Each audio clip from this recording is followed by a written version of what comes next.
Vamos a hablar del sistema de protección a la niñez y adolescencia. El organismo que encabeza este sistema es el Ministerio de Inclusión Económica y Social. Aparte, el Ministerio de Educación, Cultura y Deportes, que ahora es uno solo.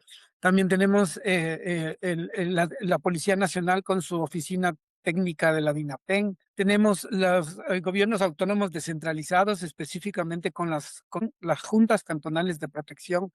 La Corte Nacional de Justicia también forma parte, específicamente en el tema de las unidades de familia, niñez y adolescencia.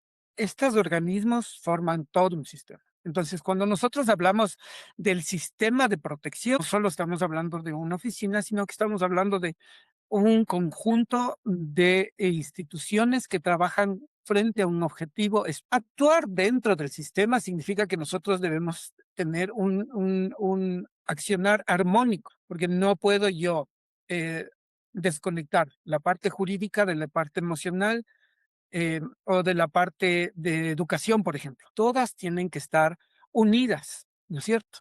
Armónicamente. No olvidé decirles, el Ministerio de Salud también forma parte del sistema, por supuesto. Si yo les hiciera una pregunta, ¿quién decide realmente el futuro de un niño? ¿Quién decide cuando nosotros tenemos un niño que le hemos insertado en el sistema, hemos visto necesario que él entre al sistema de protección? ¿Quién decide sobre este niño? ¿El juez, la Junta de Protección de Derechos, los padres, el Estado? ¿Quién decide? Bueno, realmente nosotros debemos entender que todos en una parte. Les voy a plantear un caso. Una niña aproximadamente 9, 10 años, fue retirada de su hogar por una presunta denuncia de negligencia. Después de varios meses de investigación, el expediente llega a la autoridad competente y cuando se forma el cuerpo, ¿no es cierto? Existen decenas de documentos, informes, policiados, médicos, entrevistas sociales de los padres y dentro de todo esto también hay un informe psicológico. El informe psicológico, digamos que concluye que la niña presenta indicadores de ansiedad, persistente hacia uno de los progenitores, fuerte vínculo afectivo con la abuela materna y termina recomendando que la niña no regrese al hogar de origen y que mantenga una medida de protección mientras los padres realizan procesos que fortalezcan sus capacidades de relacionamiento filial. En este contexto, ¿no es cierto? El juez determina una sentencia, pero ¿quién tomó la decisión? ¿Fue el juez o fueron todos los documentos que formaron parte de este expediente procesal lo que le llevó al juez específicamente a decidir algo? Si nosotros empezamos a tener esta visión, nos vamos a dar cuenta entonces de que no es que un juez toma la decisión, sino que la decisión se va específicamente formando, se va formando por todas las cosas que están acá.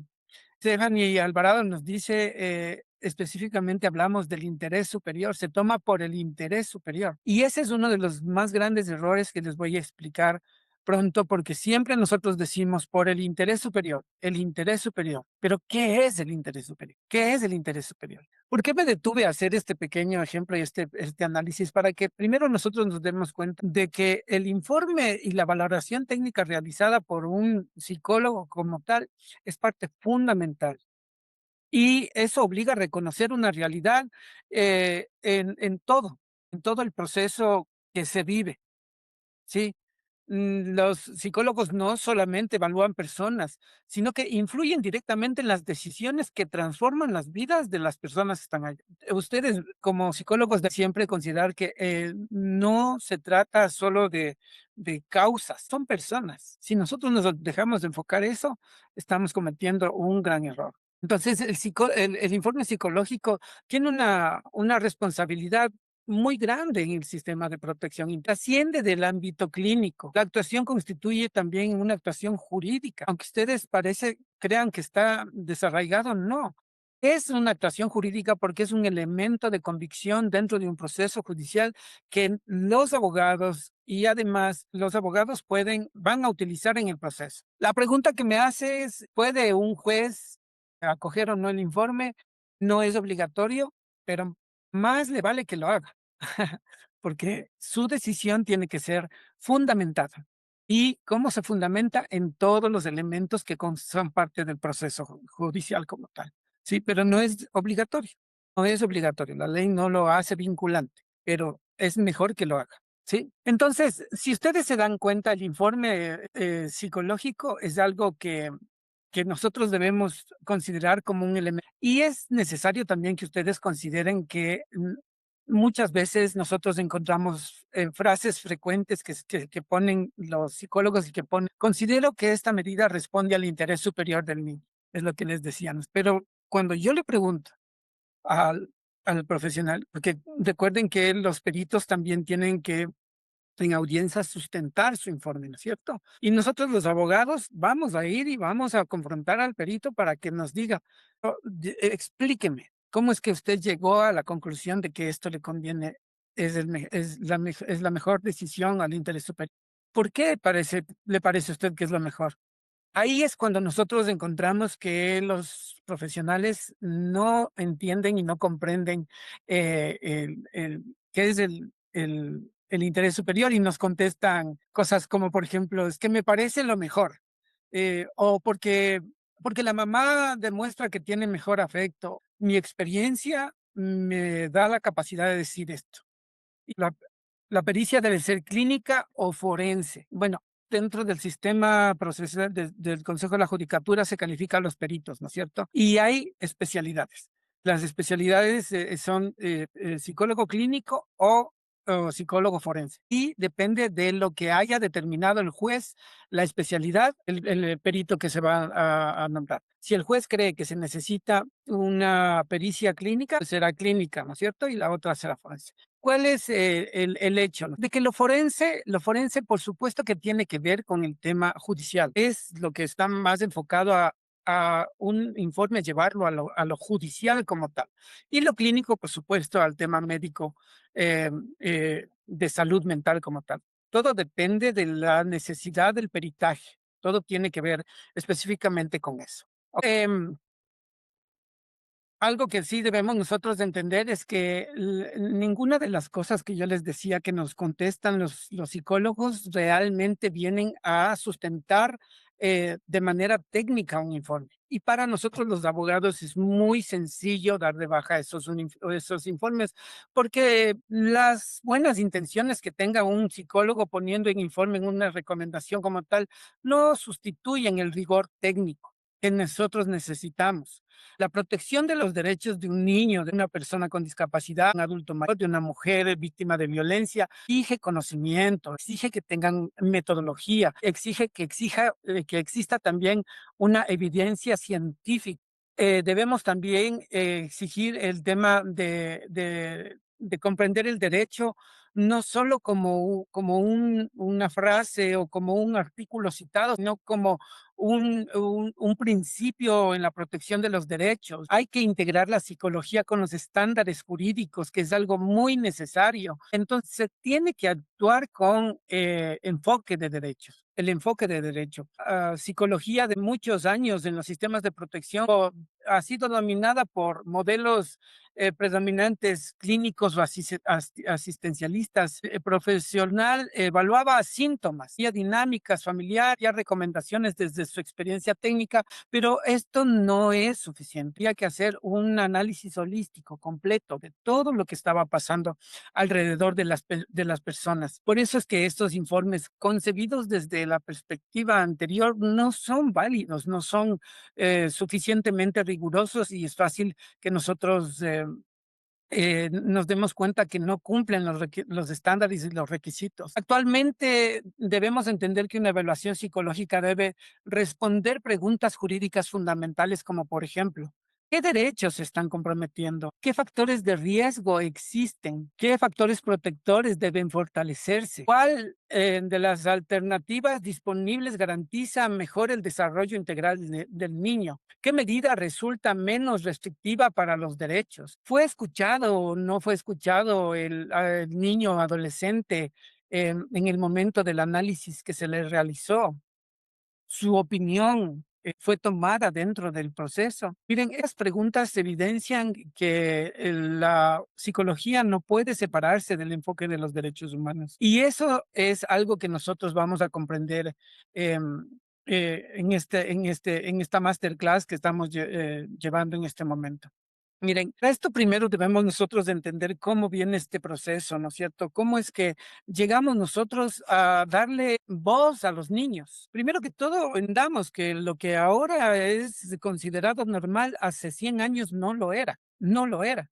Y que ahora nosotros lo que estamos haciendo en este momento sencillamente es ver cómo se va desarrollando una de las características de los derechos humanos que indica que los derechos humanos son progresivos, es decir, que no son estáticos, sino que van progresando. Recordemos, por ejemplo, en el tiempo de la antigua Roma, ¿no es cierto? Todas las decisiones las tomaba el padre de familia, el pater familis, que se le conoce. Él decidía con quién se casaba, decidía cuántos hijos tenía, dónde vivía, cómo trabajaba.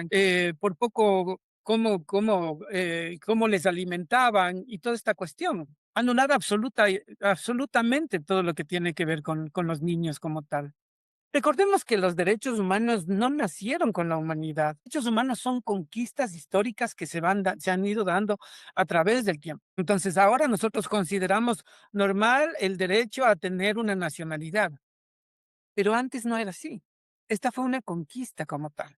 Asimismo, el derecho a la salud. Antes no existía un sistema de salud. Esto es una conquista que la sociedad logró tener.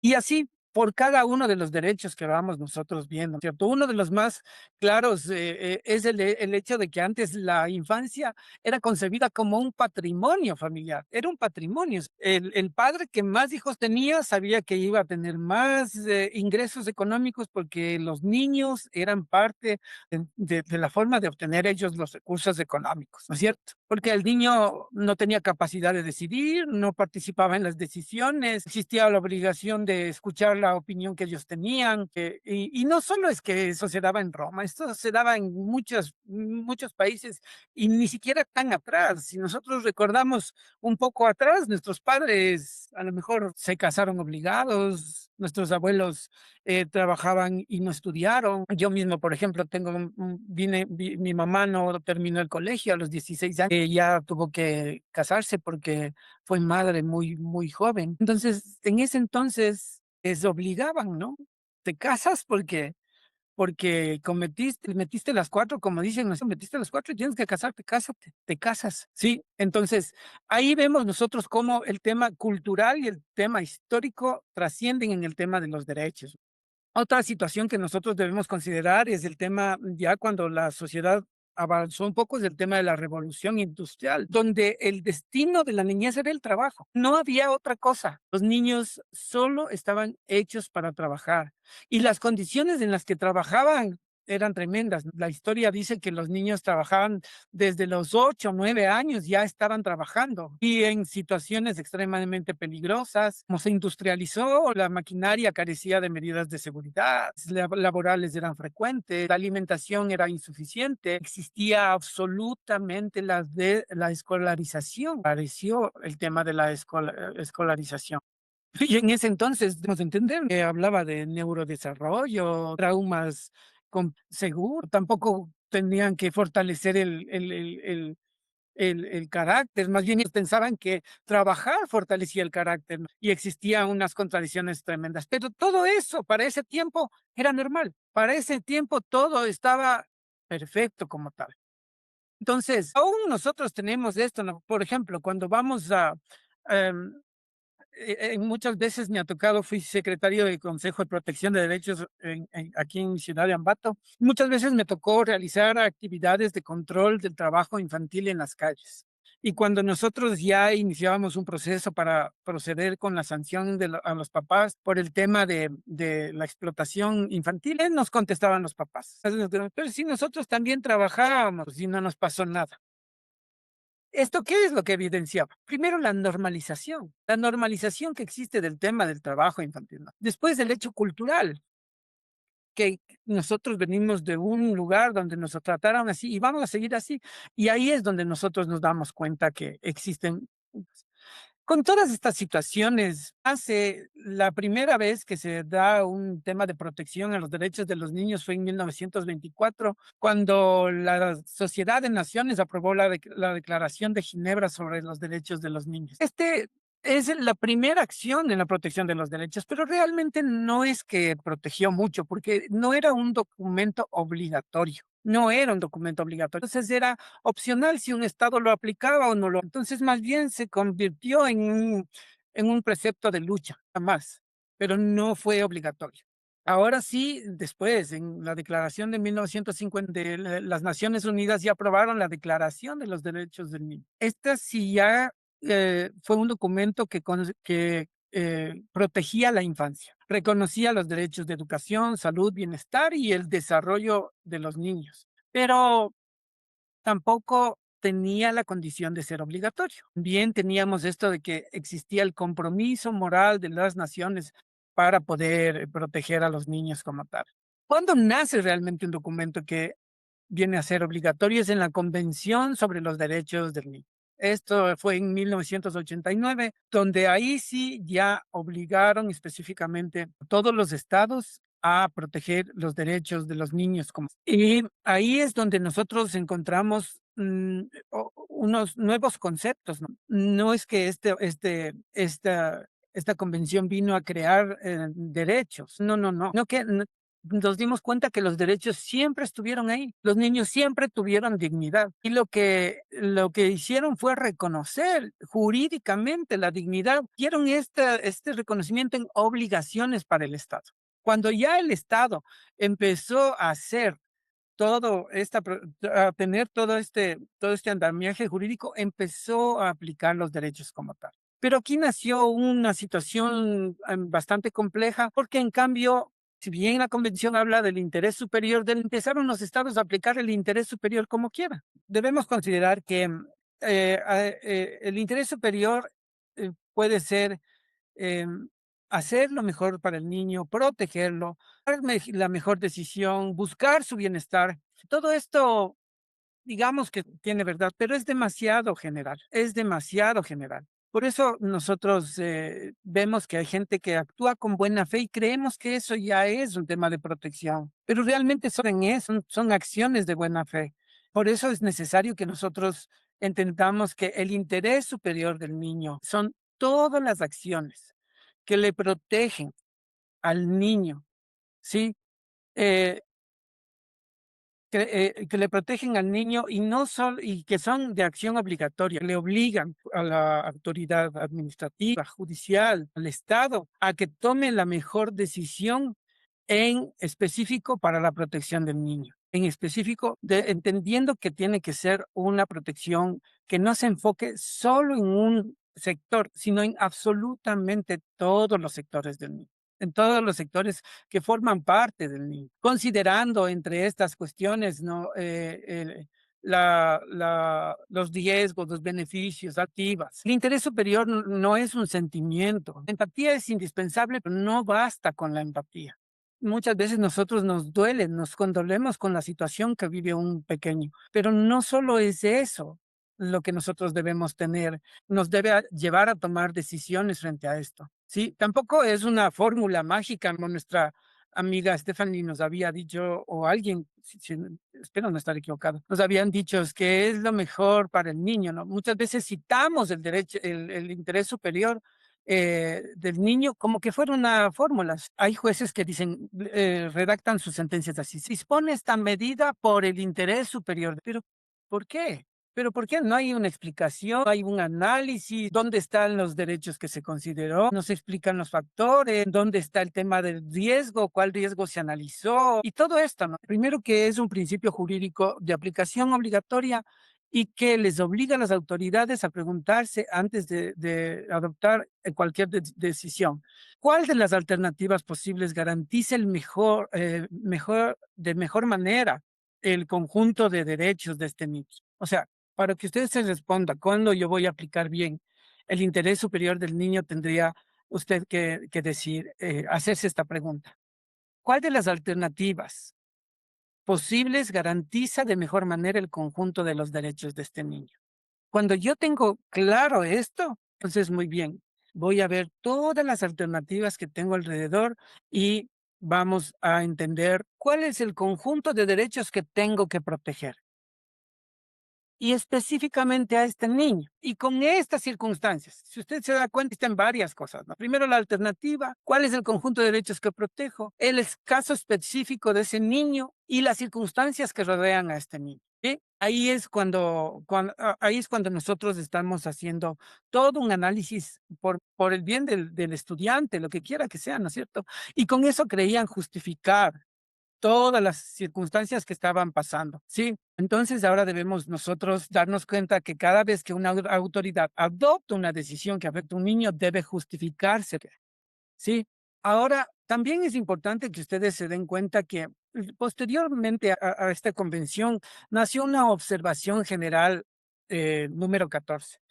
¿Qué es la observación general? Permítanme explicarles esta parte. La convención, digamos, es un convenio firmado entre todos los países, pero la observación es ya el análisis de esa convención. Vienen las instituciones específicamente internacionales, ¿no es cierto? Y vienen y analizan si es que los países están aplicando correctamente la convención. A eso ellos emiten un informe y este informe es conocido como una observación, ¿sí? Entonces, esta observación se da cuenta de que todo el mundo está aplicando el derecho de los niños por todos lados, ¿no? Específicamente, el órgano competente de analizar la aplicación del convenio es el Comité de los Derechos de los Niños de las Naciones Unidas. Entonces, ellos se dan cuenta que la convención está totalmente desarticulada frente a la normativa legal y a la aplicación como tal. Ellos empezaron a dar, a darse cuenta de que no se estaba aplicando. Y ellos son los que empiezan a dar también instrucciones de cómo es que se tiene que aplicar esta convención. Ahí es cuando nace entonces la forma en la que nosotros debemos empezar a aplicar esta convención. Ellos creen y ellos enseñan que el interés superior del niño tiene tres dimensiones simultáneas. La primera dimensión es el interés superior como un derecho sustantivo. ¿A qué se refiere esto? Todo niño tiene derecho a que su interés superior sea considerado cuando una decisión pueda afectar a su vida. ¿Qué quiere decir esto?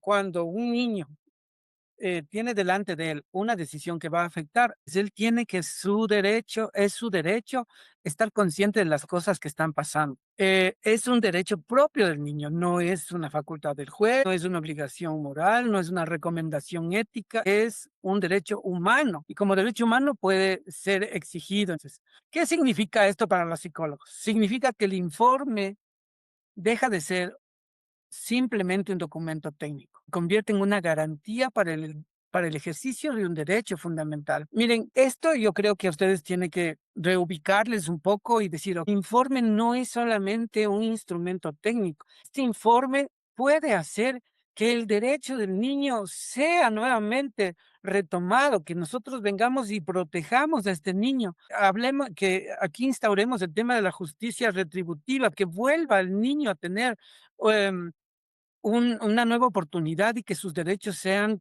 totalmente respetados. Eso es de lo que nos habla este punto del derecho sustantivo como tal. ¿No? La segunda dimensión es el interés superior como un principio jurídico interpretativo. Normas jurídicas admiten varias interpretaciones, ¿cierto? Y en el derecho que nosotros encontramos, siempre decimos, ¿no? Donde uno se hace la ley, también se hace la forma de evadir la ley. ¿No? O cuando hay dos abogados, hay tres opiniones. Porque es así, la norma muchas veces permite interpretar de varias formas así, ¿no es cierto? La observación general establece que cuando hay varias interpretaciones, se debe preferir aquella que garantiza de mejor manera el derecho del niño, sobre todas las cosas. Ok, verán, entonces, El psicólogo entonces tiene que comprender que su informe no solo tiene un alcance jurídico, sino que va más allá. Va al hecho inclusive de poder llegar a restablecer la vida de una persona como tal. Ok, la tercera dimensión es como una norma de procedimiento. Yo creo que esta es la más desconocida para los psicólogos, ¿no es cierto? Para los abogados y para el sistema judicial y para los sistemas de protección es la más importante porque ustedes o muchos profesionales creen que basta con llegar a una buena conclusión, pero la observación general dice algo distinto. Importa el camino recorrido para llegar a esa conclusión. Vamos a poner un ejemplo y es de lo más sencillo. Dos estudiantes en matemáticas les ponen en su respuesta 25, un resultado de 25. Y el profesor pregunta, ¿cómo llegaste a esta respuesta? El uno dice, se me salió. Y el otro dice, esta es la operación que se realiza. Así lo hicimos, 5 por 5, 25, y esta es la forma en la que se realiza. Entonces, ahí nosotros nos damos cuenta específicamente que es necesario que vayamos nosotros describiendo paso por paso para que podamos entender por qué se llegó a esa resolución como tal, ¿no es cierto? Y ahí podemos entender entonces por qué esa medida responde al interés superior del niño. Entonces, ahí en el informe, por ejemplo, se debe explicar qué información obtuvieron, cómo obtuvieron la información, cómo la analizaron, qué derechos estaban comprometidos, cuáles son las alternativas que existían, por qué descartaron unas alternativas, por qué recomendaron otras cosas, cuál es la calidad del procedimiento, cuál es el procedimiento que ustedes utilizaron para hacer el informe y todas estas cuestiones. Esa parte es muy importante, porque como decían también, el hecho de que todas las decisiones tienen que ser fundamentadas, también los informes tienen que ser fundamentados. Sí, muchas veces yo he leído informes que contienen recomendaciones excelentes, pero que nunca dicen cómo llegaron a esas. Y a veces nosotros como abogados nos conviene ese informe, nos gusta, es buenísimo para nuestro lado, pero viene el otro profesional y le echa abajo al informe. ¿Por qué? Porque no saben cómo sustentar las recomendaciones que están ahí. Entonces, las recomendaciones sin fundamentación no son fáciles de valorar o no nos permiten verificar el razonamiento técnico, no garantizan la transparencia, el derecho de las partes. Es muy importante que ustedes aprendan el hecho de fundamentar sus informes paso a paso. Algo que también es importante es que ustedes deben entender que opinar y demostrar no es lo mismo, ¿sí? Entonces, hay informes que dicen, creo que la madre representa la mejor opción. Un ejemplo como tal, ¿no es cierto? Pero en otro informe, decir, la evaluación evidencia que la madre constituye actualmente el entorno que mejor garantiza la estabilidad emocional, la continuidad educativa, la protección en temas de salud, vínculo significativo y ausencia de factores de riesgo. Es lo mismo, pero el otro está totalmente fundamentado. El segundo está fundamentado y es difícil que nosotros demos abajo porque claramente se da cuenta que hubo una investigación, que hubo un proceso real en el que nosotros fundamentar esa decisión como tal, ¿no es cierto? Entonces ahí nos damos cuenta de que no es una opinión, sino que es una conclusión técnica. Y esa es la diferencia que nosotros debemos entender. Entonces, esta opinión, observación, perdón, de la observación general 14 de la Convención de los Niños nos enseña a nosotros cómo aplicar específicamente el tema de interés superior del niño, ¿no es cierto? Ahora, también nosotros debemos darnos cuenta de que es importante que se debe integrar toda la información para comprender cuál es la alternativa que mejor protege el desarrollo de los niños. ¿Qué debemos analizar para llegar a una conclusión técnica? Esta es una pregunta que todos los psicólogos deben hacerse, porque no solo consiste en aplicar pruebas psicológicas o realizar entrevistas. El trabajo verdadero es integrar toda la información para comprender cuál es la alternativa que mejor protege a las personas que ustedes estén analizando. A veces son entornos familiares, a veces son solo personas. Y aquí es algo que ustedes deben tomar en cuenta. El interés superior del niño nunca se descubre con un solo dato, se construye integrando varios elementos como tal. Ningún factor aislado determina por sí cuál es la mejor decisión. No basta solo con conocer la opinión del niño, basta solo con el vínculo con los papás, tampoco identificar los factores de riesgo que existen alrededor de él, sino que todo tiene que ser ponderado de una manera conjunta. Todas las cosas se deben analizar de manera conjunta. Vamos a analizar los elementos que deben ustedes considerar. Primero, queda la opinión del niño. Sí, primero, esto es algo que es medio controversial, porque muchas veces dicen el niño participar en en la toma de decisiones que afectan su vida. Miren, realmente nosotros tenemos inclusive ya determinado que las personas que son menores de 11 años, cuando les escuchamos, vamos a escuchar su opinión. Y esta opinión es algo que nosotros debemos evaluar, si está bien o no. Pero cuando ya son adolescentes, ya tienen más de 12 años, esta opinión que el niño da debe ser considerada, que ya puede ser considerada. Y aquí sí viene el hecho de ver, pues, si es que lo que el niño opina es lo mejor para su desarrollo, okey, acogemos esa opinión. Desea, ¿no? Los niños van a conocer, van a hablar, a entender, van a comprender, pero su opinión no es ciertamente, va cuando ustedes, hacen una entrevista con un niño, ¿qué se escucha? Las palabras, emociones, los silencios, los gestos, contradicciones. Miren, un psicólogo sabe que muchas veces el verdadero mensaje no está únicamente en lo que el niño dice, sino en la forma en la que lo expresa, esa forma. Entonces, ahí viene el trabajo del psicólogo de entender que no solo es lo que él expresa, sino que es el entorno, ¿no es cierto? Porque pueden haber ahí conflictos de lealtad que están manifestándose profundamente y situaciones así, ¿no? Que nosotros entonces recuerden, el primer elemento es el tema de la opinión es valiosa, tenemos que hacerlo, pero también tenemos que nosotros tener todo un enfoque, de todos los riesgos que pueden estar sucediendo alrededor. El segundo elemento es la identidad del niño. Todos nosotros tenemos una historia, una cultura, una lengua, una religión, una familia, una comunidad, amigos, vínculos, unas preferencias. Todo eso se tiene que analizar también históricamente y todo eso marca un entorno que nosotros debemos considerar. No podemos tratar a todas las personas como iguales porque cada uno conoce y tiene una identidad diferente, única como tal. La familia constituye el espacio natural para el desarrollo del niño. Por eso, la separación familiar debe entenderse como una medida excepcional. Ahora ya, antes había muchísimo el tema de la institucionalización de los niños. Ahora para institucionalizar un niño tiene que haber muchísimo trabajo, investigación, eh, y tiene que haber un trabajo profundo, no solo del entorno familiar cercano, sino también de la familia extendida, porque cuando la familia primigenia no brinda las condiciones necesarias, el Estado lo que hace es dejar al niño en una familia extendida y cuando ya ninguno de ellos genera estabilidad para el niño, entonces ahí se va el tema de la institucionalización como tal. Entonces, siempre tenemos nosotros que analizar profundamente el tema del entorno familiar. Miren, no nos olvidemos que ahora, haciendo la pregunta que ustedes hicieron anteriormente, nosotros solo entendemos que existe un problema en familias.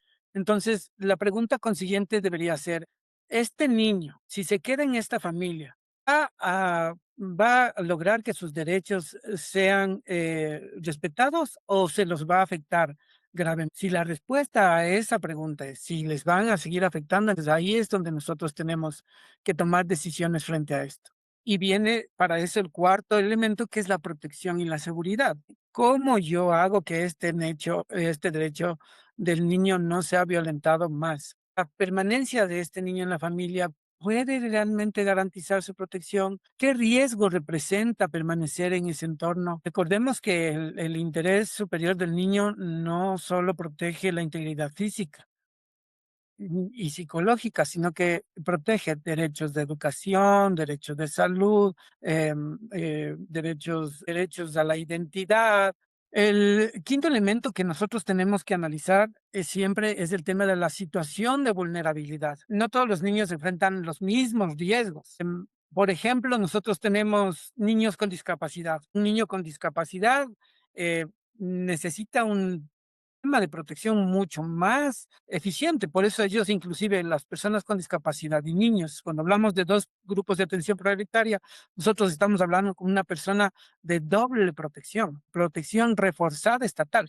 Entonces, le protegemos como niño y le protegemos como persona con discapacidad. Sí, tenemos niños indígenas, ahora también, ¿no? Es el tema de los niños migrantes, personas víctimas de violencia y algo que nosotros debemos siempre considerar, por ejemplo, las víctimas de abuso sexual, los niños que se encuentran institucionalizados, y no solo hablo que aquellos niños de aquellos niños que están en casas de hogar, también hablo de aquellos que están en centros de reclusión, penitenciarios como tal. Bueno, para ellos no se llaman centros penitenciarios, pero son específicamente estos espacios donde los niños que tienen problemas con la ley se encuentran institucionalizados y les conocemos como adolescentes en conflicto con la ley porque un niño no puede estar. Son los adolescentes los que se encuentran en estos espacios, ¿no es cierto? Entonces, cada una de estas condiciones modifica la evaluación. No podemos nosotros dejar de considerar estas cuestiones si no nos ponemos ante cada situación que está pasando esta persona. El sexto elemento es la salud y la educación. A veces analizamos solo temas superficiales, como el motivo de la denuncia, pero no nos damos cuenta de del entorno, de lo que está pasando en el tema de su salud y educación. ¿Qué ocurre si una decisión protege la estabilidad emocional del niño, pero interrumpe la educación?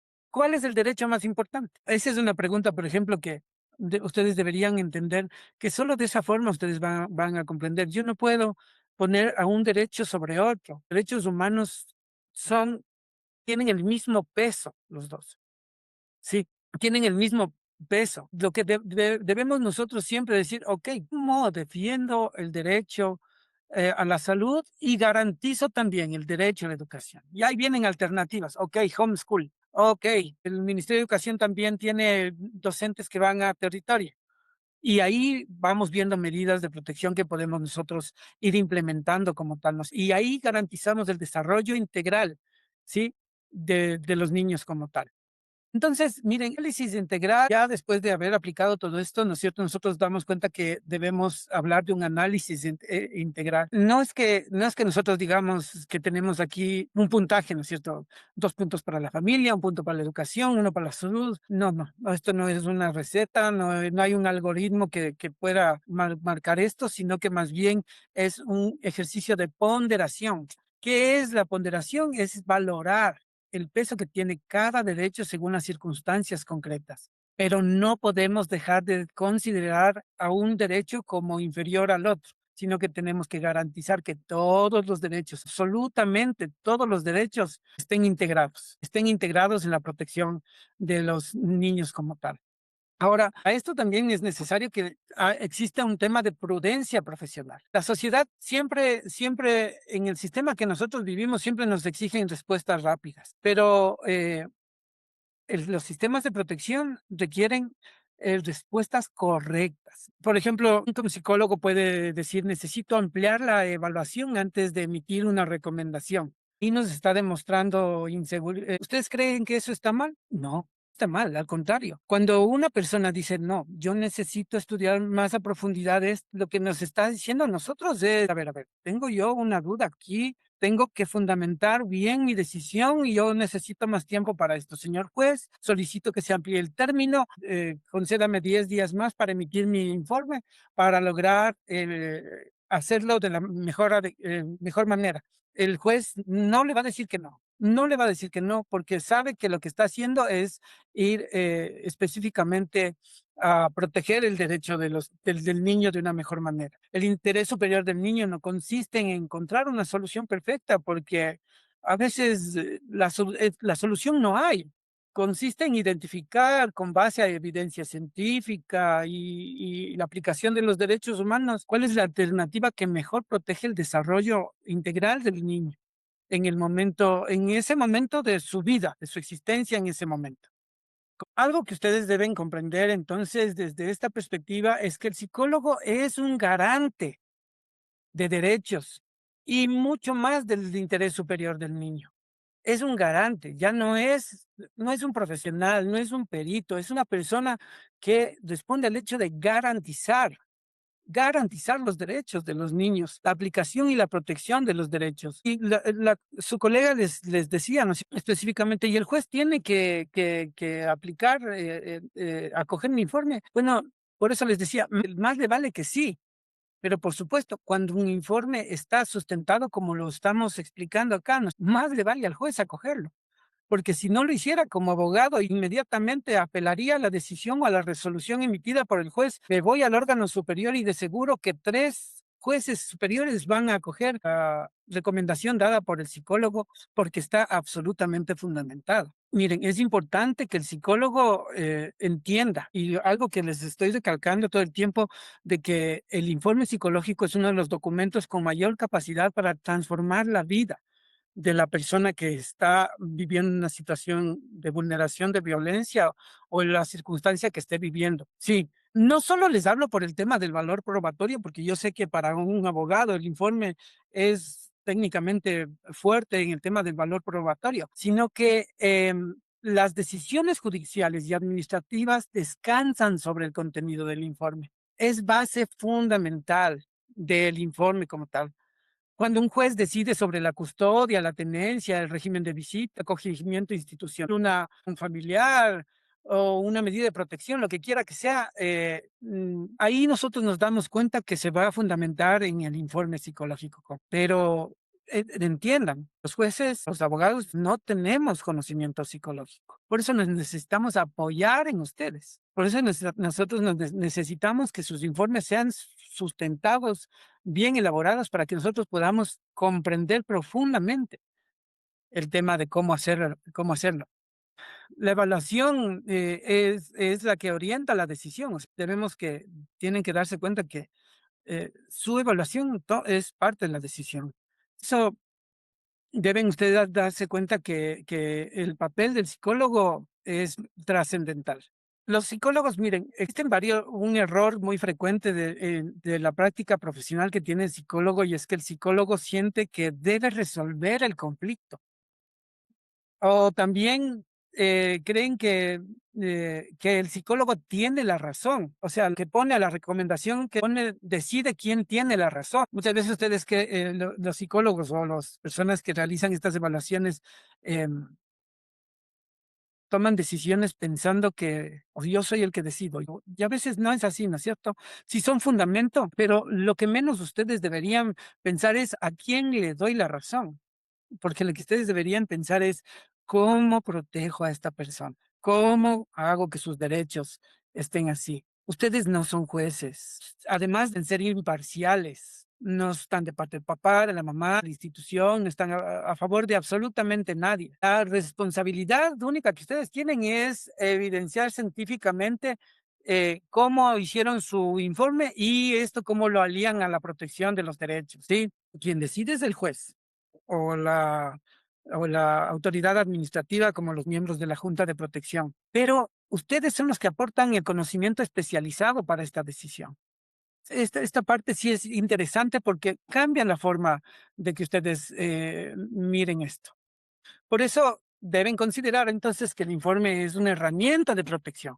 Un buen informe explica, fundamenta, relaciona la psicología con el derecho, permite comprender por qué una determinada recomendación protege mejor al niño. El informe debe contar una historia basada en evidencias. No basta enumerar resultados de pruebas psicológicas. El juez o la autoridad necesita comprender, y aún nosotros los abogados necesitamos comprender qué significan esos resultados y cómo se aplican para la vida del niño, ¿sí? Entonces, em, ahora sí que entendimos todo este proceso, ¿no es cierto?, del informe, cómo se dieron las condiciones del cambio de los derechos, y ahora que ya con ustedes comprenden lo fuerte y lo fundamental del informe dentro del proceso administrativo o judicial, vamos a hablar de la metodología para elaborar un buen informe.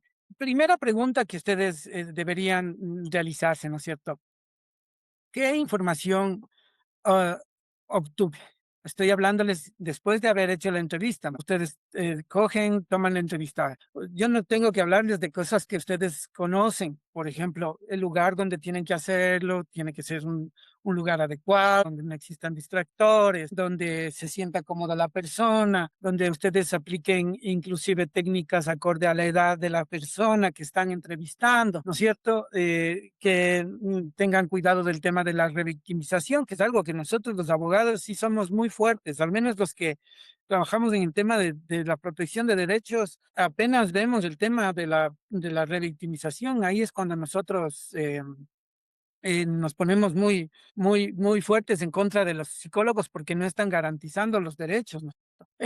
Entonces, ¿qué información obtuvieron? Deben describir específicamente, ¿no? Le hicieron entrevista, observaron temas de observación psicológica, y alguna historia clínica, información documental, existen informes anteriores, ¿sí? No se trata de llenar el informe con citas psicológicas, no, más bien evidencia clara que nosotros podemos encontrar dentro del proceso o evidenciar en su trabajo para decir: "Oh, esto está fundamentado, aquí está todo lo que obtuvieron". Tiene que ser suficiente y tiene que ser pertinente además, porque también, ¿qué significa la pertinencia? Que se aplique al caso, que sea importante para el caso. No me van a citar un psicólogo que habla de, yo qué sé, de trastornos de sonambulismo cuando no existe ninguna evidencia de ese proceso en la víctima como tal. Entonces tiene que ser pertinente, hablar de lo que se está tratando en ese momento. La segunda pregunta, ¿qué significa psicológicamente esa información? Aquí es donde ustedes empiezan a analizar. No se repiten los resultados, los implementan. ¿A qué se refiere esto de que no se repiten los resultados? Es que a veces tienen formatos hechos, ¿no es cierto? Y solo de cajón ponen ciertas palabras, ciertas frases, ciertas cosas, pero no podemos hacer eso porque no se repiten los resultados. Son cosas diferentes las que pasa a una persona y otra. Sí, interpretan toda la evidencia, interpretan, usted, ¿cierto? Identifican los factores protectores, factores de riesgo, necesidades, fortalezas, sus familiares, dinámica vincular, capacidad parental, regulación emocional, apego, el funcionamiento cognitivo, rollo evolutivo. Sí, yo creo que esta parte es la parte más técnica del informe, ¿no? Donde ustedes van a identificar. Luego, la tercera pregunta es, ¿qué derechos están comprometidos? Y aquí es un poquito difícil para los psicólogos poder identificar el tema de los derechos, ¿no es cierto? Porque no sabemos específicamente cuáles son derechos del niño, cuáles son los derechos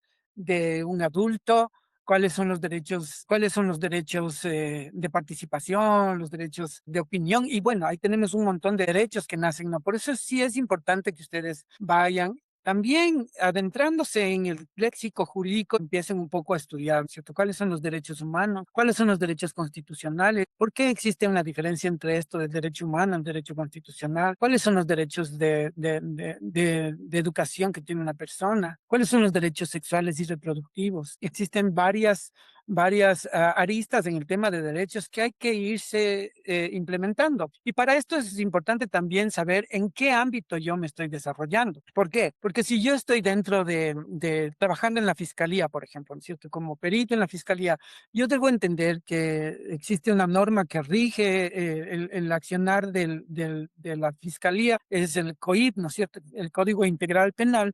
Entonces, debo conocer específicamente esta normativa como tal. Si yo estoy trabajando en el sistema de educación, entonces tengo que conocer todo lo que tiene que ver con las normas que se implementan en el sistema educativo y el DES, específicamente todas las rutas y protocolos de atención emitidas por el Ministerio de Educación. Si estoy en el sistema del Ministerio de Trabajo, pues el Código del Trabajo y así, ¿no? Hay que ponerle énfasis en el sector donde yo estoy trabajando. Si usted está en el sistema de salud, pues tiene que conocer también la ley de salud, la ley orgánica de salud como tal, ¿no es cierto? Entonces, aquí vemos, ¿no es cierto?, el tema de los derechos, qué derechos están comprometidos. Aquí es donde nosotros vemos qué es lo que está ausente en la vida de la persona.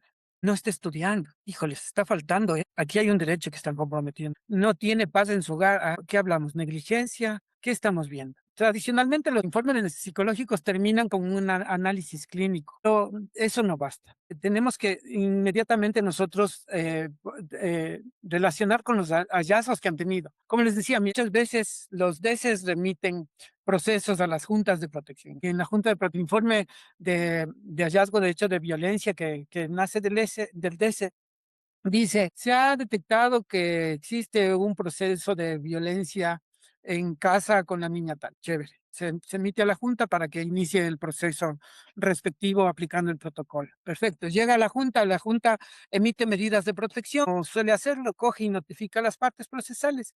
Y luego de eso se va al equipo técnico. El equipo técnico, ahí es donde nosotros empezamos a hacer realmente un trabajo. Se sienta, habla con el psicólogo, con el trabajador social, y nos damos cuenta de que de que el niño, niña no solo está viviendo procesos de violencia en casa, sino de negligencia. O a lo mejor la violencia trascendió a una violencia sexual.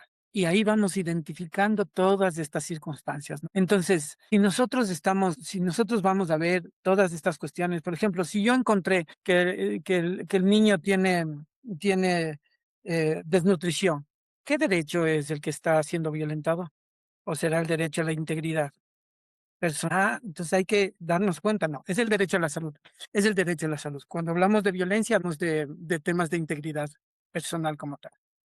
Y ahí nos damos cuenta, ¿no? Si existe abandono escolar, si hay aislamiento social, por ejemplo, es el desarrollo integral, es el derecho al desarrollo. Entonces nos damos cuenta de que el informe deja de ser solo psicológico, sino que también se constituye en un informe que protege los derechos. La cuarta pregunta es, ¿qué medida protege mejor estos derechos? ¿Qué hago yo para que estos derechos sean restituidos, ¿no es cierto? Y ahí es donde llegamos a la recomendación. A esta parte ya es la parte de la recomendación. Las recomendaciones nunca deben aparecer como opiniones. Acuérdense esto. Esto es muy importante. La recomendación se debe derivar de lo que lógicamente hubo en el análisis previo. O sea, no puede tener una recomendación que no tenga un fundamento en todo lo que analizaron anteriormente, sino que debe tener debe demostrar coherencia. Coherencia. ¿Cuáles son los errores más frecuentes que cometen? El error número uno, ¿no es cierto? Confundir la experiencia con la evidencia. Encontramos frases como mi experiencia, siguen con eso. ¿No? Entonces no hay fundamentación científica, una mera enunciación. El error número dos, escuchar únicamente a los adultos. En ocasiones el niño aparece mencionado en el informe, pero nunca le entrevistaron. Y muchas veces nosotros decimos, es que no le quiero revictimizar. Ok, ahí es donde nosotros debemos entender, a ver, ¿en qué función estoy trabajando? ¿Para quién estoy trabajando? ¿Qué es lo que tengo que hacer? Porque si yo ya detecto en el sistema educativo que me está hablando de un tema de una violencia, sé que yo paro la entrevista conforme lo dice el protocolo y a la autoridad competente. Pero no significa que no lo escuché, más bien hice correcto. Lo escuché, pero me di cuenta que no soy competente, entonces, ¿para qué le voy a revictimizar con algo que yo no puedo, no está dentro de mis competencias, analizar? Entonces, cierro el proceso, hago el informe, se detectó una posible vulneración, vamos a remitir a la autoridad competente. Pero muchas veces saben que tienen competencia en ese específico proceso que está viviendo este niño o niña y no le preguntan. Y muchas veces dicen con la finalidad de no revictimizarle. Realmente no está bien. Ahí nos damos cuenta de que no le escucharon al niño. El error número 3 es, muchas veces también la gente confunde la pobreza con negligencia. He tenido casos donde he tenido que mm, el padre generalmente quiere quitarle la tenencia a los hijos porque la mamá es trabajadora sexual. No varios, un caso. Él hablaba específicamente de eso, ¿no? Es pobre, por eso es prostituta y por eso es que mis hijos no pueden estar con ella. Lo que nosotros hicimos en el proceso de defensa fue demostrar que ella ejercía su derecho al trabajo, ¿sí? Y que además de ese derecho al trabajo garantizaba los derechos de los hijos. Nos dieron la razón, nos dieron la razón. La pobreza no es negligencia.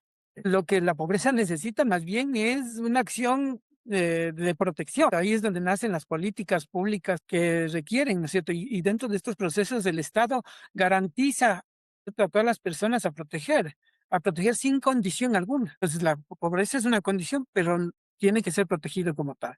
Sí, un cuarto error que nosotros podemos hablar es el tema de redactar conclusiones sin explicar el razonamiento. Siempre razonen. El juez no necesita solamente saber qué es lo que piensa el psicólogo, no, necesita comprender por qué el psicólogo llegó a ese razonamiento, por qué está esa conclusión ahí. Entonces, siempre hay que fundamentar.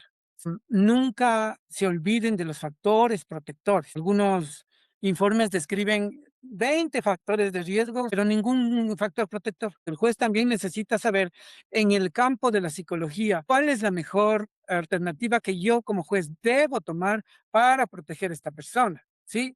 Porque cuando se hace un buen análisis, no solo se analiza las necesidades, sino también las fortalezas. Entonces, ustedes también tienen que decir, ok, esta persona no respeta, no le está violentando al niño con violencia psicológica, pero está garantizando su salud, está garantizando su educación, está garantizando tener una familia, alimentación, pues, y ya, y cosas así. Entonces, hay que analizar todo, ¿no? Yo creo que ustedes deberían hacer un ejercicio de reflexión antes de firmar cualquier informe. Y debería ser, escuché realmente al niño, comprendí su contexto, valoré los riesgos como las fortalezas, analicé que todos los derechos que están comprometidos, expliqué claramente el razonamiento. ¿Existe otra medida alternativa que sea menos restrictiva que la que estoy poniendo? Mi recomendación protege al desarrollo integral del niño. Si alguna respuesta es negativa, todavía no firme. Regrese. Regresen, analícenlo, profundícenlo. Si es necesario, hagan ampliaciones de tiempo cuando están en procesos de pericias o informes en instituciones educativas, soliciten ampliación de tiempo. El informe psicológico representa una enorme cuota de poder y todo poder exige una responsabilidad, como Spider-Man. Entonces, no piensen ustedes que el informe es solo un papelito. No, no. Es una cuota de poder. Ustedes tienen un rango de poder en la toma de decisión. ¿Sí?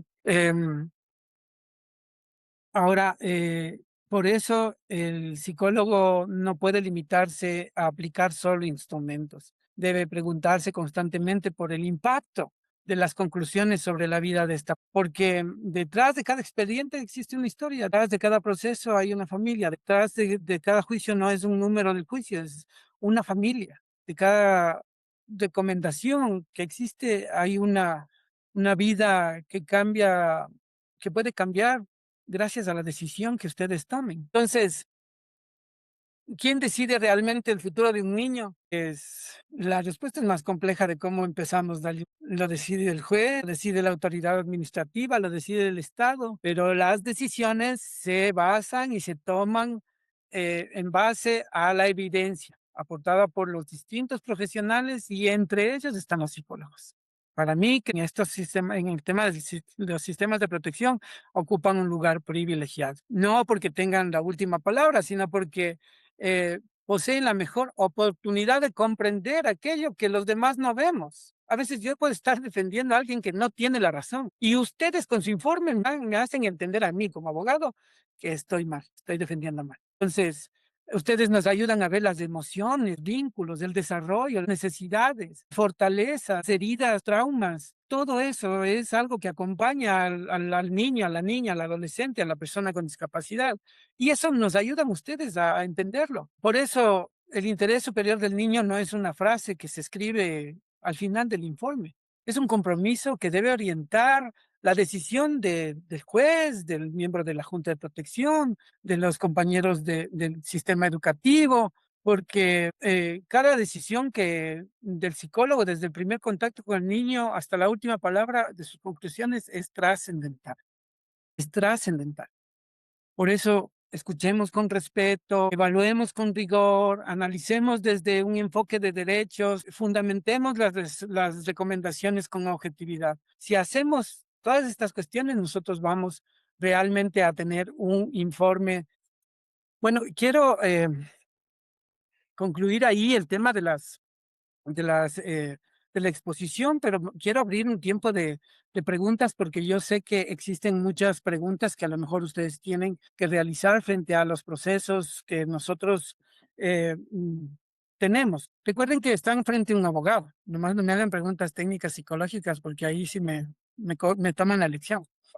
Pero yo como abogado les puedo aportar muchísimo en el tema legal a ustedes, porque de seguro ustedes tienen muchas cosas que preguntar en esta parte que yo puedo sustentarles. Mientras ustedes van desarrollando sus preguntas, permítanme, quiero un material que quiero poner a disposición de ustedes. Miren, he desarrollado yo este manual para los participantes donde tienen ustedes todo, todo lo que les acabo de comentar acerca de el interés superior del niño, un poco, todo detallado aquí, ¿no? El tema de la historia que les comenté como tal, cómo vamos nosotros desarrollando todo este tema. Y también hablamos del interés superior ya en el tema doctrinal.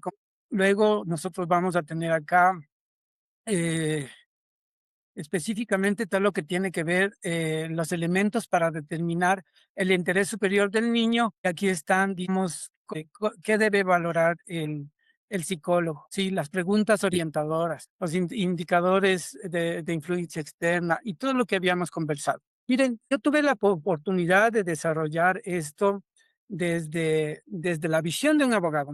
Cuando usted desarrolle un informe, usted podría, perdónenme, voy a agrandar esto un poquito para que usted pueda ver. Usted podría aplicar esto. Este es un checklist que usted como profesional puede aplicarlo cuando desarrolle un informe y tiene que ir aquí tachando cada una de estas, ¿no es cierto? Por supuesto, los datos generales, ustedes ya saben por qué fue el motivo de la intervención, ¿cierto? Acá vemos y empezamos nosotros. La información recopilada, vamos viendo aquí. Hice entrevisté al papá, entrevisté a la mamá en la escuela, voy poniendo sí, no, y una pequeña observación. De igual manera, el derecho a ser escuchado. Escuché al niño, lo escuché directamente, estaba en un ambiente seguro y todo esto, sí, vamos nosotros viendo. En el tema de identidad, historia personal, y si, los vínculos afectivos, qué religión, qué creencia, todo. Y el entorno familiar, qué calidad de vínculo tienen, adecuado, parcial, deficiente y ta.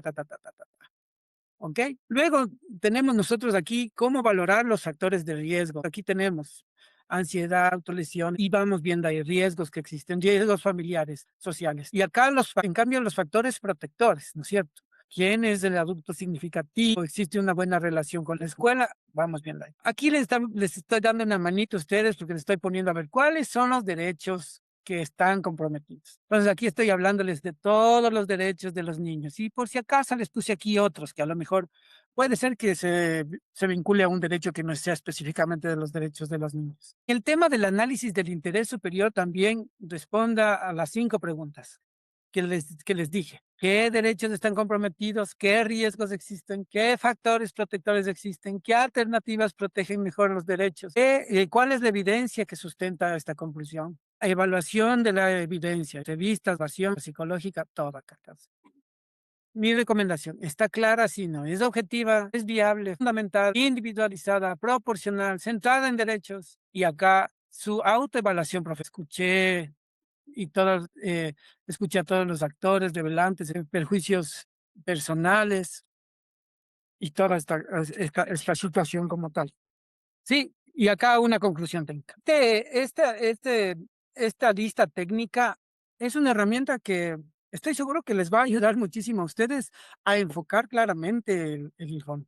Y además también les dice un modelo de informe psicológico, cómo tendría que ir, ¿no es cierto? Cómo tendríamos que desarrollarlo, el objetivo del informe, los datos del profesional, los datos generales, fuentes de información, entrevistamos al niño, qué descripción y todas las cuestiones. Todo lo que está allá, ahora ya lo transcribimos acá, ¿no es cierto? Bueno, realmente tendría que ser al revés. Primero el informe y después la evaluación. La descripción de la situación actual, desarrollo cognitivo, emocional, desarrollo. Vamos viendo personalmente cómo sea individualmente los factores de la persona entrevistada. Análisis y la valoración, fortalezas, riesgos, protectores que podrían estar comprometidos. Todo está lo mismo que está allá, pero acá está para que ustedes lo desarrollen como tal. Acá, conclusiones, sugerencias de intervención. Acciones finales y la declaración. Miren, ¿por qué me ha interesado un poco a mí trabajar en esto?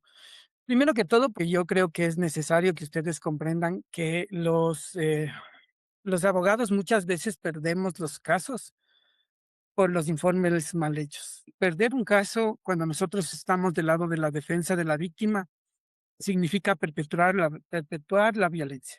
Soy un defensor de derechos acérrimo desde hace muchos años, y creo que no es posible que nosotros sigamos teniendo esta falencia en el sistema de protección y en el sistema judicial, porque no tenemos una adecuada orientación a a los profesionales psicólogos como tal. Específicamente este proceso en el tema del sistema de protección integral a la niñez, porque son los más vulnerables, porque nosotros nos encontramos casos que realmente duelen el corazón cuando vemos situaciones extremas que no podemos nosotros sustentarlas en protección porque los informes no nos ayudan para nada. Y no solo se trata de perder una prueba, perdemos la restitución del derecho de una vida y posiblemente graves afectaciones en su desarrollo integral. Por eso es que quise enfocarme en un tema que a lo mejor no es tan atractivo o a lo mejor es tan específico, pero es tan necesario, tan importante. Estoy seguro de que si usted esta misma plantilla la aplica en otros procedimientos, le va a servir tal cual. Pero específicamente esta la desarrollamos para el tema de la niñez y adolescencia. Creo que cada uno de ustedes tiene la posibilidad de tomar la decisión de transformar sus informes realmente en herramientas jurídicas de protección. Y ustedes no solo convertirse en psicólogos, sino en agentes protectores de derechos, que eso es lo que requerimos en toda nuestra sociedad. Buenas noches. Sí, buenas noches. Sí, no prendo la camarita, está bien así preguntar. Como usted se sienta, no se Ya, muy amable. Bueno, primero agradecerle, pues realmente es una exponencia magistral de mi parte. Muchas gracias por el aprendizaje. Yo quería hacerle una pregunta cuando usted nos mencionaba a qué se refieren los resultados. Por ejemplo, mencionaba que hay que identificar el tema de la dinámica familiar, apego, los vínculos con cada uno de los miembros familiares, el desarrollo evolutivo, etcétera.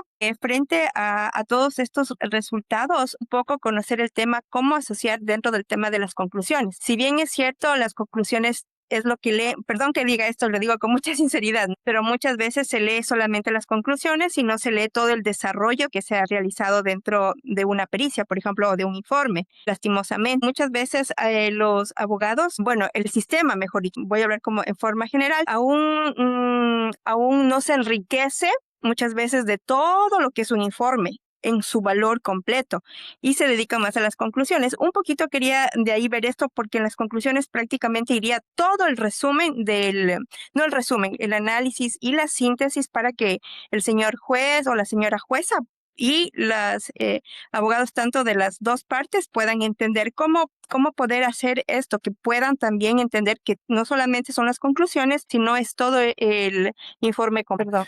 Yo creo que todo esto va en el tema de la forma de la redacción. Por Ok. ejemplo, conclusiones ahora, muchas veces las conclusiones que tenemos dicen así, ¿no? Recomienda, o más bien se concluye que la relación con el padre genera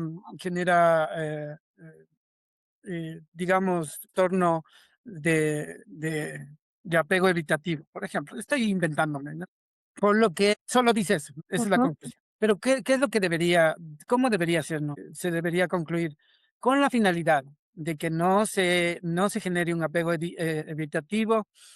Concluimos que tanto el niño como el padre requieren de atención psicológica en el sistema de salud. ¿Sí me ujú, entiende? Entonces yo hablo del producto de la investigación que realizó, pero además protejo el derecho a la vez, protejo el derecho. Entonces, ahí estoy dándole yo una visión al juez, ¿no es cierto? En la que, ujú. ok, sí, qué chévere, ya sé que tengo que alejarle al guagua del papá, pero además tengo que hacerle temas de atención en el tema de salud emocional para que mejoren esa Ujú. relación. ¿ok?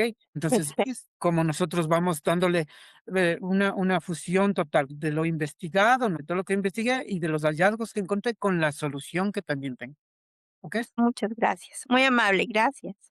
Gracias a usted. ¿Alguna otra pregunta? A mí me gustaría, hacer una pregunta, si bien es cierto, los abogados lo que hacen es revisar el informe, pero, cuando quieren hacer un contrainterrogatorio, por ejemplo, em, no sé si tendrán otro psicólogo detrás de ellos donde le dicen: "Oye, pregunta esto, o haz esto", o en base a qué, digamos, un abogado puede hacer un contrainterrogatorio a ya un documento, un informe que hace el psicólogo. Y a la par de esa pregunta es, ¿en qué medida se utiliza una metapericia o un abogado puede solicitar una metapericia para demostrar la invalidez de un informe psicológico dentro de un proceso legal? Ok, y generalmente sí. Nosotros abogados, cuando tenemos un informe que es complicado, complejo y queremos rebatirlo, nos asesoramos con otros psicólogos. Y entre psicólogos está la manguera, como se dice muy coloquialmente, ¿no es cierto? Entonces, los psicólogos nos dicen, pregunta aquí, pregunta acá, pregunta esto, pregunta esto, pregunta esto, ¿no es cierto? Y uno ya con el tiempo va cogiendo también experticia y a veces ya no se necesita de psicólogos, sino que ya uno aprende. Dar las preguntas como que se hacen de cajón para poder hacerlo. Por eso es que yo les digo, o sea, sustentar el informe de manera suficiente es sencillamente hacerlo bien. Me causa un poco de preocupación el hecho de que nosotros tenemos en el sistema de las juntas de protección desde el equipo técnico da una cita y se demora media hora en la entrevista y después a los 2 días ya está el informe. Yo ahí es donde como abogado, qué terrible. Como prueba, inclusive muchas veces he pedido la agenda de los psicólogos y veo que cada media hora tiene agendado a personas un estudio que proteja derechos en media hora y levantar un informe después de 2 días, que el informe tiene máximo 4 hojas y la mayoría son redacción de cajón que ya lo tienen realizado, tienen hecho. ¿Se protege derechos así? No, no es cierto. Entonces hay que luchar para que el sistema se descongestione. Y ahí sí tiene mucho que ver con el tema de los psicólogos, de los abogados, de los DECES, porque nos encanta poner y mandar al sistema de protección que puede ser tratado en otras áreas con otros profesionales. Entonces, la mejor solución no es saturar el sistema de protección. No es. No, la mejor solución es no llegar al sistema de protección. Esa es la mejor solución. Tengo varios psicólogos que me recomiendan muchos clientes y creo que tengo que agradecerles por eso. ¿Por qué, por qué los empujamos al tema judicial? El sistema judicial es lacerante en nuestro país. Es terrible. Yo siendo abogado, lo que más busco es no meterle a la gente al sistema judicial, sino llevarlo a soluciones alternativas, porque realmente es grotesco el tema de meterle a una persona en un sistema judicial y mantenerle ahí 9 meses, en buen caso 9 meses, pero hay procesos que van 5 o 6 años, en temas de tenencias, en temas de alimentos, puta, lamentablemente, solo por ese lado se puede realizar la garantía de estos derechos, pero imagínense lo que es desde los 5 años hasta los 21 años vivir en procesos judiciales. Es terrible, es doloroso, es grotesco que tengamos que pasar eso. Ahora, mira, la ley sí permite que nosotros, al encontrar un informe que no esté a favor de nosotros, nosotros podamos solicitar un informe de parte, otro informe de parte. Entonces, ¿qué significa esto? Que nuestro profesional, el profesional que nosotros contratemos, ¿no es cierto? Va a rebatir el informe que, que nosotros queremos objetar y además presentar el fundamento por el juez, el otro es por la parte y el otro por la parte. Y con ustedes, el juez puede determinar si existe más bien dicho, se va a nutrir de las 3 pericias que existen y va a tomar una decisión, y va a tomar una decisión. Entonces, es valiosísimo cuando nosotros encontramos informes que tengan mucho, sí, muchos, errores que los sepamos debatir. Bueno, no son ustedes abogados, pero muchas veces los abogados creemos que tenemos todos los argumentos para debatir y no es así. La metapericia específicamente tiene que ver con eso, analizar una pericia y encontrar los errores que tiene una pericia. ¿No es cierto? Irnos a una parte más profunda, a lo mejor algo que no se observó en el primer peritaje y que invalida la recomendación, la conclusión que se emitió. Específicamente, en metapericia es analizar profundamente el informe que se ha emitido eh, anteriormente. Y lo que intentamos demostrar es el error del perito, el error que tuvo en el procedimiento señalado. No sé si contesté, Marquitos, todo. Buenas noches, tal vez pudiera hacer una última pregunta. Bueno, desde los sistemas justamente de protección, muchas veces envían como estas solicitudes o ya la intervención con ciertas familias y a nosotros, por ejemplo, yo le estoy hablando desde los centros de equidad y justicia, nos envían justamente el análisis mente, por ejemplo, del entorno familiar materno o paterno, lo que no nos permite tener una visión integral del círculo familiar del niño. Entonces, en ese caso, qué complejo emitir un informe si solamente se tiene acceso a un entorno. Entonces, quisiera saber cómo desde ese punto los jueces o ya se determina como la posición, porque hemos tenido casos, por ejemplo, en el que se determina de acuerdo a al entorno familiar materno, me voy a inventar en ese momento que el niño se quede con la madre y finalmente se determina que se va con el padre. Entonces es como qué impotencia que es, no se puede tener esta visión integral y pues justamente tener la protección adecuada del niño. Bueno, muy interesantísima la prenanda. Miren, algo que nosotros debemos entender y a lo mejor por desconocimiento, nosotros no tenemos en cuenta que las medidas de protección emitidas por la Junta son temporales, ¿sí? ¿Qué significa eso? Que en caso de existir las evidencias necesarias, pueden modificarse, pueden modificarse. Entonces, si yo, a mí la Junta me mandó el seguimiento, porque lo que usted me está diciendo son las acciones de seguimiento a una medida aplicada. Todas las medidas pueden ser modificadas cuando se ha demostrado que existen las circunstancias han cambiado. Entonces, en el seguimiento que yo realice, voy nuevamente a fundamentar. Por esto, por esto, por esto. He hallado esto. Los derechos que están violentándose son estos. Entonces, yo recomiendo esto y concluyo que el derecho se va a proteger mejor con el retorno de su hijo al hogar paterno o materno. Entonces, pensemos que se pierde la batalla. No, no, no. Más bien, nosotros debemos entender que si se tomó esa decisión es porque a lo mejor yo no investigué bien. Yo no hice bien mi informe. Ok, o me faltó, yo no tengo a lo mejor la facultad para hacer una intervención clínica. Ok, le pido al Ministerio de Salud, que tengo la capacidad por estar haciendo seguimiento, pido al Ministerio de Salud que haga una intervención en esta familia y que me envíe el informe. Con ese informe yo emito mi recomendación. ¿Sí me entienden?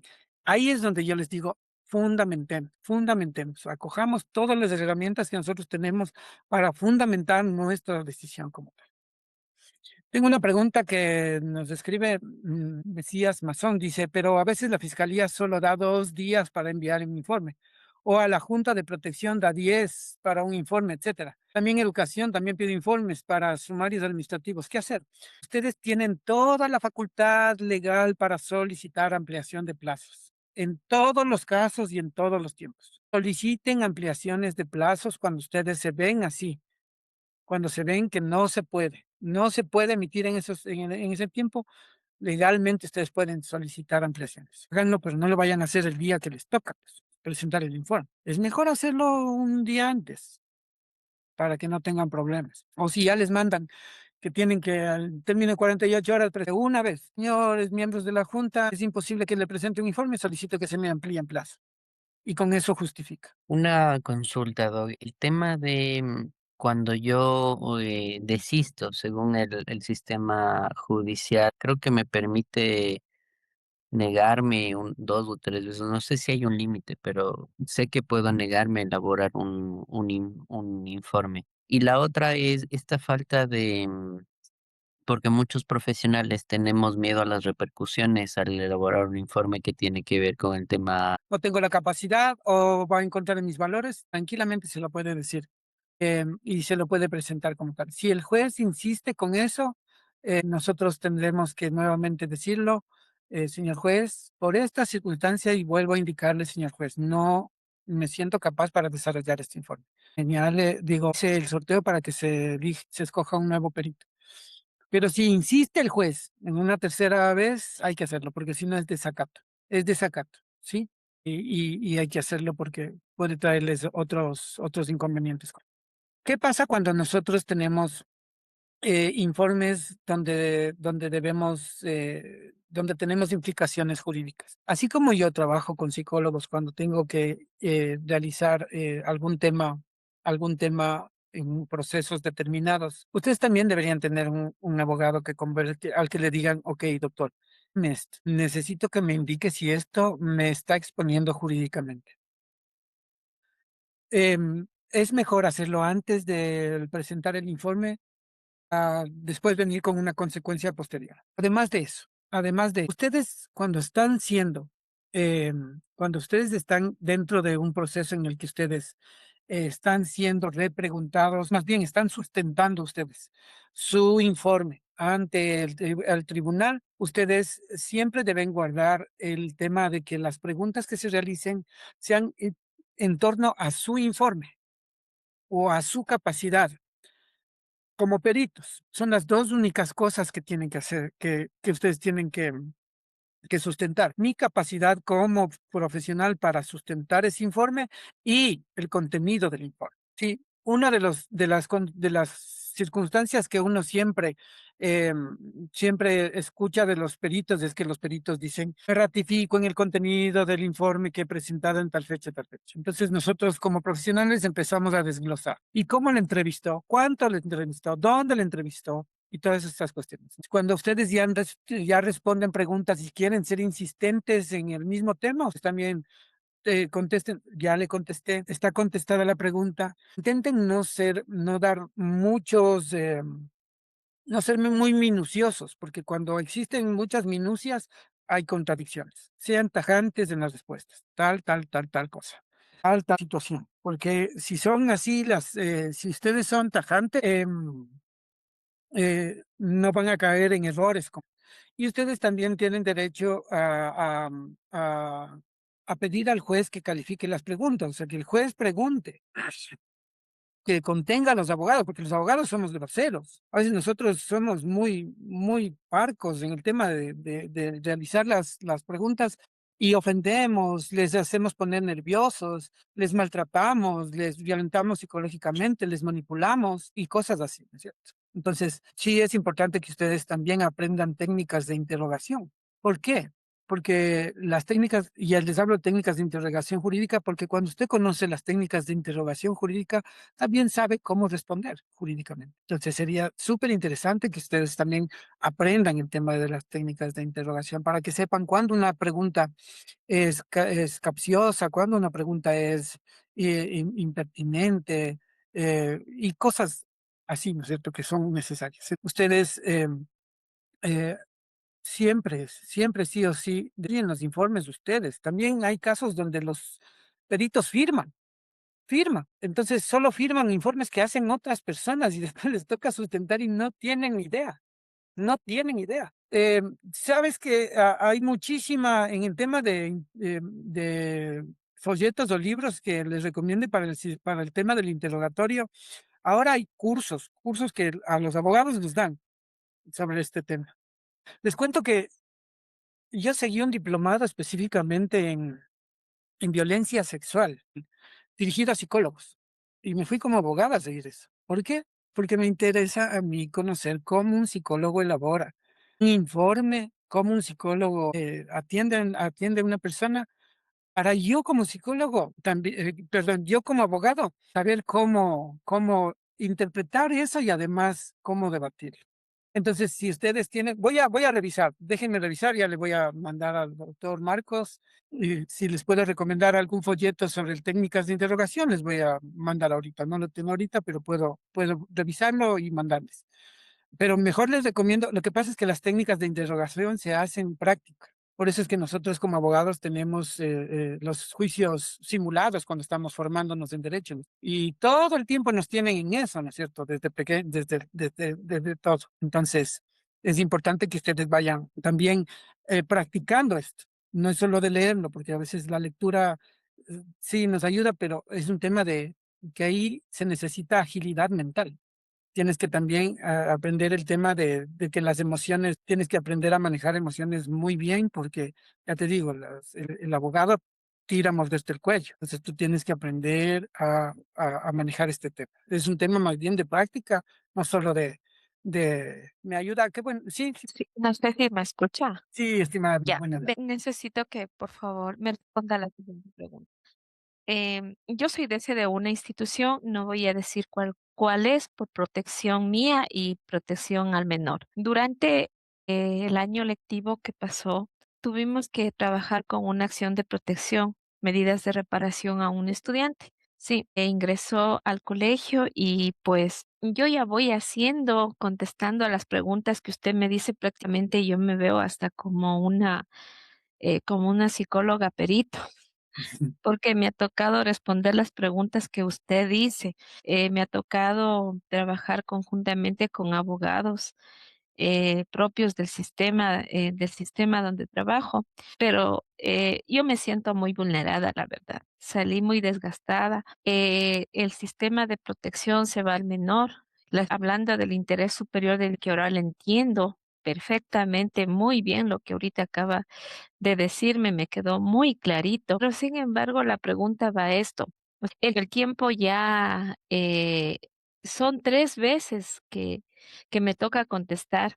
Los abogados son muy parcos, como usted dijo. Perdón, la pregunta son tal vez quizás brutos, porque, o sea, la verdad, como le están defendiendo al menor, ¿no es cierto? Yo soy una persona adulta, pero sin embargo, sí se deteriora la salud mental. Sí, sí, sí llegamos a un deterioro. Entonces, la pregunta es, yo ya voy a la tercera contestación. No sé cuándo se va a cerrar este caso, porque la verdad estoy buscando cambiarme a otra institución, pero no puedo salir porque el caso está abierto. Entonces, ¿qué es Mm, usted? O sea, sí, el caso sigue abierto, sí, no. pero no es un limitante para que usted pueda solicitar un cambio institucional. Ah, no es limitante, o sea, No, lo puedo hacer, ya. Esa es se la puede una hacer. pregunta. La otra pregunta es, yo quisiera saber hasta cuándo yo puedo decir se cierra el caso. O sea, porque el caso ahorita está en la judicatura y sigue elevando la señora con situaciones bastante álgidas en A ver, relación, acabo, en ya. relación a que sigue vulnerado los derechos del niño.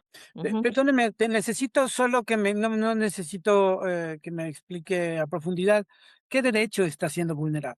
Según lo que nos llega a la acción de protección, es en cuanto a una violencia física Ya. y psicológica. Ok. Aquí está, aquí le leo, dice, los derechos constitucionales del adolescente afectado al derecho de la educación, el debido proceso en las garantías de ser escuchado, de ser informado y que su opinión sea considerado el, bajo el principio del interés superior del niño y nos mandan medidas de reparación. Ok, a ver, el caso va a seguir abierto hasta que deje de estudiar en esa institución, porque lo que busca la justicia restaurativa es intentar llegar a que la persona vulnerada tenga la misma condición que tuvo antes del hecho violento. Entonces, en este caso se logró demostrar que existía un hecho violentado. Entonces, va a estar abierto hasta que el adolescente termine su proceso formativo en esa institución.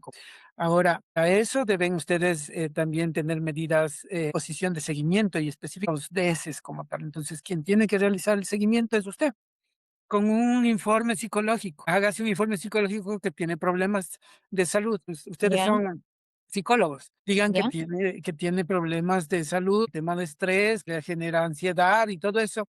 Por ¿Ya? esta razón, me excuso, señor rector, dime otra persona del DC para que realice esto o mande al distrito para que designen otro DC del distrito.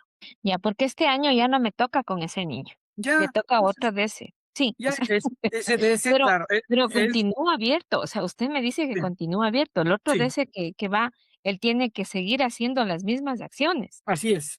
Pero dentro de las acciones dice que este niño debe continuar con sus propios compañeros y debe continuar en el mismo paralelo donde él supuestamente fue vulnerado. O sea, el año que viene te toca en el mismo paralelo.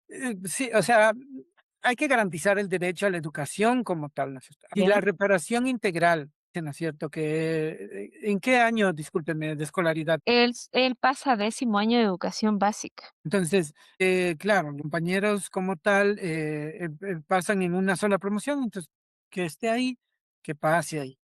Si es que existe la posibilidad de firmar un acta de compromiso con la mamita para que el guagua vaya a otro paralelo, firmen el acta de compromiso. Eso no está en contra de la resolución porque ustedes están garantizando el derecho a la educación. El derecho no le está diciendo que el guagua se quede en el mismo paralelo. Así es la resolución. Sí, que él debe quedarse en el mismo paralelo y debe continuar con sus compañeritos que él estuvo. Cada vez en cuando ellos siempre mandan documentos Pero es que y son yo para se el le respondo. seguimiento. Ah, Sí, sí, lo que pasa es que la justicia constitucional tiene la característica de restaurativa y la restauración significa que se debe informar al Estado cómo está. Esa es la protección doble que el Estado realiza, ¿no? De que no solo nos protege con la ley, sino que nos protege además con el sistema. Y el sistema es esto, o sea, a ver, el sistema educativo. Presénteme informe de que se ha dado cumplimiento a la sentencia. correcto. Sistema judicial, presente el informe de que se ha hecho esto. Sistema, yo qué sé, presente el informe de que se ha atendido al guagua. Entonces, eso es lo que le están pidiendo, son acciones de seguimiento. Pero aquí no Así es. es nada en contra de usted, estimada Vilma. El Le, seguimiento a la sentencia. Pues sí, como usted dice, a ver, Clever, desgastante, sí, claro. sí, le comento, Clever. Nos dieron un año para que se haga todo esto ¿Ya? y que se haga un seguimiento. Ya. Entonces, o sea, yo hice el seguimiento, mandé, pero, o sea, en el documento había, el caso sigue, pero ahorita lo que le entiendo, supuestamente se cerraba un año. Según lo que usted dice, esto se cierra cuando el estudiante se gradúa. A ver, el seguimiento, más no Ya, el proceso. No el proceso, se cierra el seguimiento. ya. Ahora, no todo lo que los abogados decimos es verdad. O sea, si usted sí ha hecho lo que le dispusieron en la sentencia, justifique jurídicamente. Presente. En tal fecha tuve atención, tal fecha hice esto, Sí, aquí sí, estamos de informe. sí, yo ya mandé todo. Exacto. Entonces Ujú. el juez va a determinar si se ha dado o no se ha dado cumplimiento. Ya. No, porque los abogados Solamente dicen, eso, o sea, ajá, solamente va a ver si se ha dado cumplimiento, pero no. sigue el proceso abierto, según entiendo. Sí, sí, sí, sí, pero es un Ya, tema de seguimiento nada más. ya, ya. Listo, Clever. Ok, Muchas gracias. listo, Vilma.